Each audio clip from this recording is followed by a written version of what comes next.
부세미는 마을 유치원 교실에서 아이들과 함께 차분히 하루를 시작합니다. 맑은 가을 햇살이 창을 넘어 들어와 교실을 비춥니다. 그녀의 3개월 피신이라는 미션을 완수해야 했기에 그녀는 더욱 완벽하게 부세미라는 작은 방패 뒤에 숨어 일상을 지켜내려 했습니다.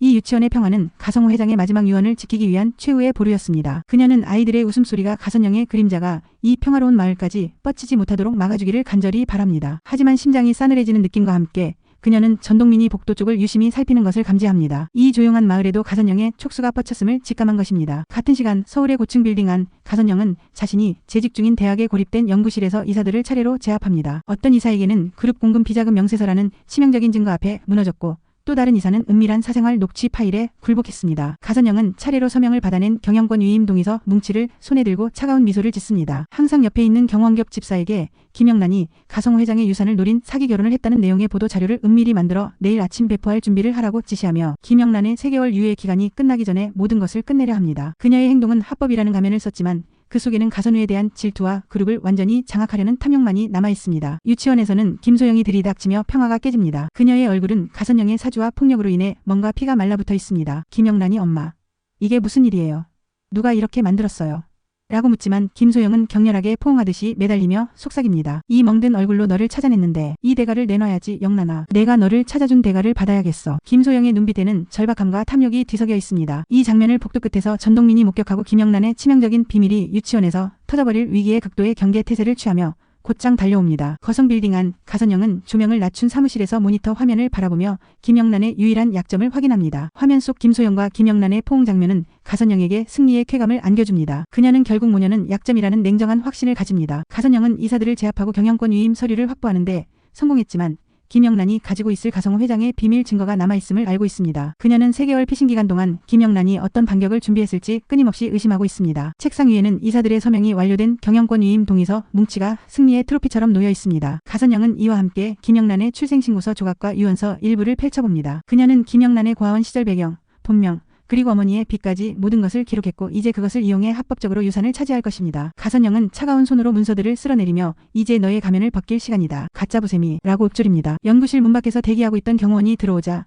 가선영은 마지막 지시를 내립니다. 내일 아침 마을 취재진을 유치원으로 유인해. 김영란은 모두가 보는 앞에서 끝내야 해. 경호원 겸 집사는 가선영의 냉혹한 집착에 전율하며 명령에 복종합니다. 그는 이 모든 것이 가선우를 향한 복수심에서 비롯되었음을 알고 있습니다. 가선영은 자신의 행동이 정의라고 믿지만 그녀의 눈빛은 이미 권력에 중독된 괴물의 모습을 띠고 있습니다. 한편 유치원에서 김소영을 끌어낸 전동민은 숨을 고르며 김영란을 향한 자신의 수호의지를 되새깁니다. 그는 김영란의 모든 비밀을 알지 못하지만 그녀가 가선영의 잔혹한 표적이 되었음을 이해하고 있습니다. 그는 유치원 주변에 수상한 차량이 감시 중임을 확인하고 이들에게서 김영란을 보호할 철저한 계획을 세우기 시작합니다. 전동민의 헌신적인 태도는 김영란에게 예상치 못한 안식처가 되어주지만 이로 인해 그 자신이 위험에 빠질 수 있다는 불안감도 증폭됩니다. 김영란은 전동민의 도움으로 김소영을 급히 유치원 밖으로 내보낸 후 밤이 되어 백혜지와 무창마을 숙소의 거실에서 진지하게 대화합니다. 거실의 작은 스탠드 불빛 아래 두 사람 사이에는 긴장감과 공포가 팽팽하게 감돕니다. 백혜지는 김소영의 등장을 알리며 그 여자가 마을에 있으면 위험하지 않을까. 친구의 정체가 드러나면 가선영에게 모든 걸 빼앗길 거야.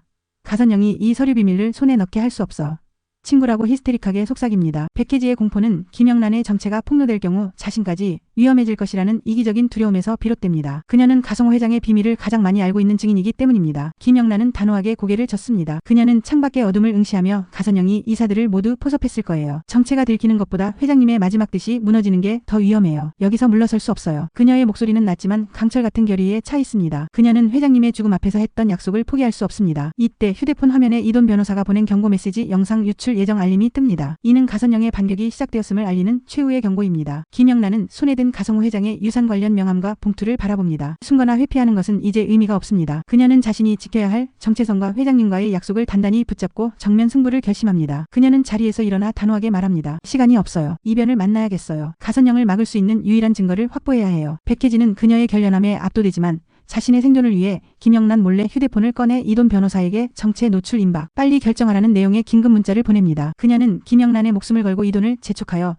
비밀 문서를 확보하게 하려는 이중적인 태도를 보입니다. 도시의 뉴스 스튜디오는 밤샘 작업으로 분주합니다. 메인 앵커 뒤 화면에 충격적인 헤드라인이 떠오릅니다. 단독.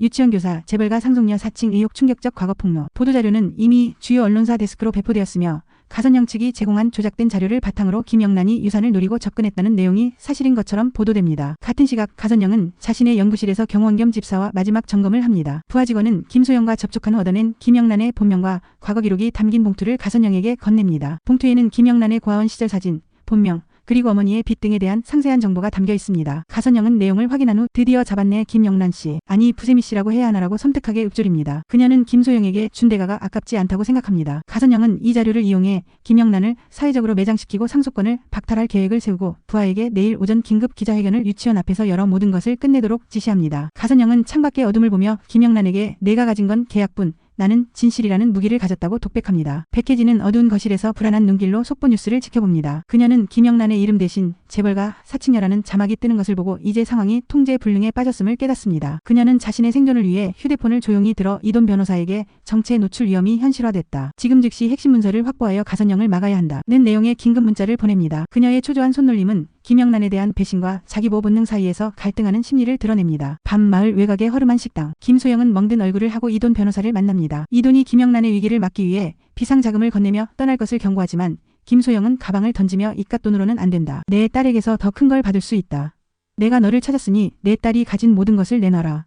라고 관기에 찬 목소리로 소리칩니다. 김소영의 요구는 단순한 빚 탕감을 넘어 김영란의 유산 전체를 노리는 탐욕입니다. 이돈은 그녀의 관기에 질려 더 이상 상황을 통제할 수 없음을 깨닫고 절망합니다. 한편 김영란은 이돈 변호사의 차 안에서 그를 만납니다. 김영란은 가선영이 이사들의 서명을 모두 받아냈을 것이다. 3개월 피신 기간이 끝나기 전에 가선영의 횡포를 막아야 한다. 회장님의 뜻을 지켜야 한다며 이변을 다그칩니다. 그녀는 이돈에게 가선영의 경영권 장악을 무효할 수 있는 법적 증거인 핵심 비자금 문서를 확보하도록 요구합니다. 김영란의 결연한 눈빛에 압도된 이돈은 결국 김영란의 요구를 받아들이고 비자금 문서의 존재 여부를 확인하러 그룹 본사로 향합니다. 이돈은 이 선택이 자신에게도 돌이킬 수 없는 결과를 가져올 것임을 알고 있습니다. 김영란은 자신의 방 안에서 과거 경호원 시절의 단단하고 강인한 눈빛이 담긴 사진을 바라봅니다. 그녀는 가선영과의 싸움에서 더 이상 물러설 곳이 없음을 깨닫고 착한 여자는 이제 끝이다. 나는 김영란이다라고 결심하며 검은색 정장을 꺼내 입을 준비를 합니다. 그녀는 경호원으로서의 본능과 기술을 다시 꺼내 정면 돌파를 감행할 것입니다. 기자들이 이미 마을에 진을 치고 있습니다. 김영란이 문 앞에 서서 아이들의 왕관이 바닥에 굴러있는 것을 보고 그것을 부드럽게 집어듭니다. 왕관은 그녀가 지켜내려 했던 가짜 평화와 순수함을 상징합니다. 그녀의 시선은 멀리 취재진들이 모여있는 곳으로 뻗습니다. 바로 그때 휴대폰이 울립니다. 전동민에게서 걸려온 전화입니다. 그녀가 전화를 받자 전동민의 절규가 들립니다. 주원이가 유치원에서 사라졌습니다.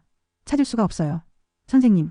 전동민은 김영란을 지키기 위해 주변을 살피고 있었지만 가선영의 은밀한 지시에 의해 주원이를 놓친 것입니다. 김영란의 얼굴에 충격과 패닉 그리고 극도의 분노가 스칩니다. 그녀는 주원이가 가선영 또는 가선영으로부터 버림받은 가선우의 계략에 희생되지 않기를 바랄 뿐이었다. 주원이의 실종은 김영란에게 가장 치명적인 위협입니다. 동시에 가선영이 이사들을 등에 업고 경영권 장악을 선언하는 뉴스 속보가 TV 화면에 크게 뜹니다. 김영란은 가선영이 자신의 모든 것을 빼앗으려 함을 깨닫고 분노에 찬 눈빛으로 유치원 문을 박차고 나섭니다. 화면은 검게 어두워지고 자막이 떠오릅니다. 숨겨진 이름, 폭로의 밤이 시작된다. 그리고 사라진 아이.